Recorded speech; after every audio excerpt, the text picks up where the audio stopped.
ఎవరైనా చెప్తారు ఇలాగా? చెప్తారా? ఏం చెప్పాలి? ఇక్కడ అబ్రహాము గారి దగ్గర ఉన్న దాసుడు నా యజమానుడైన అబ్రహాము గారిని దేవుడు గొప్పగా ఆశీర్వదించాడు, గొప్పవాడిని చేశాడు, బహుగా గొప్పవాడిని చేశాడు అని దాసుడు తన యజమానుడి గురించి సాక్ష్యం ఇస్తున్నాడమ్మా. ఆలోచించండి. అలా ఇచ్చినప్పుడు ఎవరికైనా ఆసక్తి కలగదా?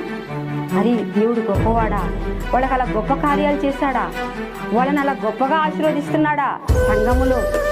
సంఘము కావచ్చు, కుటుంబం కావచ్చు, వ్యక్తిగత జీవితం కావచ్చు, అంచెలంచెలుగా దేవుడు వాళ్ళని ఆశీర్వదిస్తున్నాడా అని పక్కన వారికి ఆసక్తి పుట్టదా?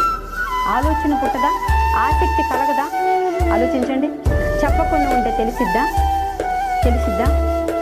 తెలియదు. దేవుడే తెలిపిస్తాడు. ప్రార్థన చేస్తూ ఉంటే మనం చేసే కార్యాలు అంటారు చాలామంది. ఇంట్లో